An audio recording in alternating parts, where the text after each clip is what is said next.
संघर्ष किसी भी कार्य वातावरण का हिस्सा है।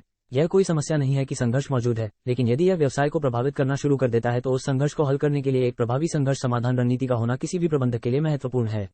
जबकि संघर्ष एक रचनात्मक ईंधन हो सकता है जो टीमों को प्रतिस्पर्धा करने और अधिक उत्पादक रूप से काम करने में मदद करता है, उचित संघर्ष प्रबंधन के बिना यह आसानी से भड़क सकता है और सब कुछ ठप कर सकता है।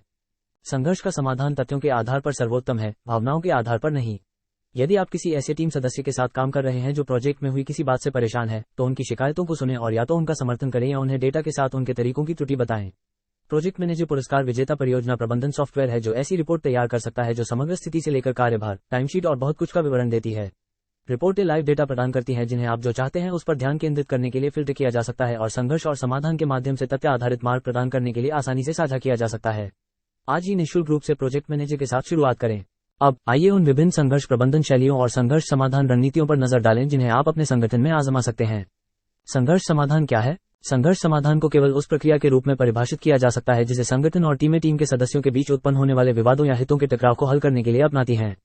टीम लीडर आमतौर पर इस प्रक्रिया को संचालित करने और कार्रवाई का सर्वोत्तम तरीका खोजने के प्रभारी होते हैं, जो दोनों पक्षों के लिए बीच का रास्ता खोजता है। 5 संघर्ष प्रबंधन शैलियां। अधिकांश मानव संसाधन और व्यावसायिक पेशेवर थॉमस किलमन संघर्ष समाधान मॉडल में सुझाई गई 5 संघर्ष प्रबंधन शैलियों का उपयोग करते हैं। इससे उन्हें यह बेहतर ढंग से समझने में मदद मिलती है कि विभिन्न प्रकार की संघर्ष स्थितियों का प्रबंधन कैसे किया जाए। इन 5 संघर्ष प्रबंधन शैलियों में मुखरता और सहयोगात्मकता के विभिन्न स्तर हैं। थॉमस किलमन संघर्ष समाधान मॉडल में मुखरता को उस सीमा के रूप में परिभाषित किया गया है जिस हद तक आप अपने हितों को संतुष्ट करने का प्रयास करते हैं, और सहकारिता वो सीमा है जिस तक आप दूसरों की चिंताओं को संतुष्ट करने का प्रयास करते हैं। मिलनसार संघर्ष को समायोजित करना सबसे सहयोगात्मक दृष्टिकोण है जिसमें अपनी चिंताओं को छोड़ना और संघर्ष से बचने के लिए दूसरे पक्ष को संतुष्ट करना शामिल है। जब आप कार्यस्थल में कम प्राथमिकता वाले संघर्षों का सामना कर रहे हों तो यह एक अच्छा तरीका हो सकता है। बचना। यह संघर्ष समाधान शैली स्वव्याख्यात्मक है, इसमें किसी भी संघर्ष से बचना शामिल है। हालांकि यह बहुत निष्क्रिय लग सकता है, कुछ कार्यस्थल स्थितियों में संघर्ष से बचना सबसे अच्छा विकल्प हो सकता है। सहयोग। इस संघर्ष शैली में आपकी और दूसरे पक्ष की चिंताओं को समान रूप से देखना शामिल है। इसका मतलब यह है कि संघर्ष को हल करते समय आप जीत समाधान खोजने के लिए एक दूसरे के हितों का विश्लेषण करेंगे। यह समझौतापूर्ण संघर्ष समाधान की तुलना में अधिक सहयोगात्मक दृष्टिकोण है जो अधिक मुखर है, भले ही यह एक सामान्य आधार भी ढूंढता है। प्रतिस्पर्धा। कार्यस्थल पर ऐसे मामले हैं जहां संघर्ष को सुलझाने का सबसे अच्छा विकल्प दूसरे पक्ष का रचनात्मक विरोध करना है। यह संघर्ष प्रबंधन शैली अत्यधिक मुखर है और परियोजना नेतृत्व भूमिकाओं वाले व्यक्तियों के लिए सबसे उपयुक्त है, क्योंकि उनके पास यह निर्णय लेने का अधिकार है कि कार्रवाई का सबसे अच्छा तरीका कौन सा है।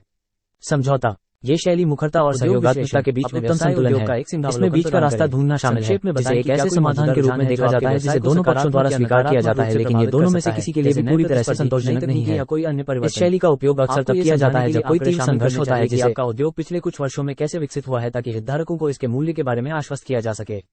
लक्ष्य बाजार। लक्ष्य बाजार अनुभाग को आपके उत्पादों के लिए आदर्श ग्राहक की व्याख्या करनी चाहिए। आपकी मार्केटिंग गतिविधियां इस प्रकार के ग्राहकों पर केंद्रित होंगी, इसलिए सेवा देने के लिए यह सबसे लाभदायक ग्राहक होना चाहिए। आप खरीदार व्यक्तित्व बनाकर आसानी से व्यक्त कर सकते हैं कि आपका लक्षित बाजार क्या है। प्रत्यक्ष प्रतिस्पर्धी। प्रत्यक्ष प्रतिस्पर्धी वे व्यवसाय हैं जो बिल्कुल उसी प्रकार के उत्पाद पेश करते हैं जो आप करते हैं और उसी प्रकार के लक्षित बाजार में भी सेवा प्रदान करते हैं। इस कारण से आपको उनसे अलग होने के लिए अपने अद्वितीय मूल्य प्रस्ताव का उपयोग करना चाहिए। सोडा के 2 अलग अलग ब्रांडों के बारे में सोचें। वे बिल्कुल वही उत्पाद एक ही बाजार में एक ही स्थान पर पेश करते हैं। अप्रत्यक्ष प्रतिस्पर्धी। अप्रत्यक्ष प्रतिस्पर्धी वे व्यवसाय हैं जो आपके लक्षित बाजार में स्थानापन्न उत्पाद पेश करते हैं, जिसका अर्थ है कि वे आपके जैसा ही उत्पाद पेश नहीं करते हैं, लेकिन उनके उत्पाद का उपयोग उसी ग्राहक की जरूरत को पूरा करने के लिए भी किया जा सकता है। अब मक्खन और मार्जरीन के बारे में सोचें। हालांकि उत्पाद बिल्कुल वैसा नहीं है, लेकिन ग्राहकों द्वारा इसे उसी आवश्यकता को पूरा करने के लिए खरीदा जा सकता है। सॉट विश्लेषण। सॉट का मतलब ताकत, कमजोरियां, अवसर और खतरे हैं। एक सॉट विश्लेषण एक व्यवसाय योजना का एक बहुत ही महत्वपूर्ण हिस्सा है, क्योंकि यह आपको अपने व्यवसाय की आंतरिक शक्तियों और कमजोरियों को देखकर अपनी वर्तमान प्रतिस्पर्धी स्थिति का त्वरित मूल्यांकन करने की अनुमति देता है। साथ ही बाहरी वातावरण से किसी भी अवसर और खतरों पर भी विचार करता है। नए प्रतिस्पर्धियों के जोखिम या कम सेवा वाले बाजार के अवसर के रूप में। विपणन एवं बिक्री रणनीति। इस अनुभाग का उद्देश्य यह बताना है कि आपकी कंपनी आपके ग्राहकों के लिए उत्पाद का विपणन कैसे करेगी। यह मार्गदर्शक सिद्धांत के रूप में विपणन के 4 P का उपयोग करता है। उत्पाद। बताएं कि आपका उत्पाद क्या है, ये कैसे काम करता है और इसका उपयोग कैसे किया जाना चाहिए। इसके अलावा कुछ मुख्य विशेषताओं या विशेषताओं की व्याख्या करें जो इसे बाजार के अन्य उत्पादों से बेहतर बनाती हैं। ये कुछ भी हो सकता है, जैसे कम उत्पादन लागत, स्थायित्व या उपयोग में आसानी। मूल्य। मूल्य निर्धारण आपकी मार्केटिंग रणनीति का एक महत्वपूर्ण हिस्सा है। अपेक्षित लागतों के सामान्य। दोस्तों, यह वीडियो अच्छा लगा तो लाइक और सब्सक्राइब जरूर करना।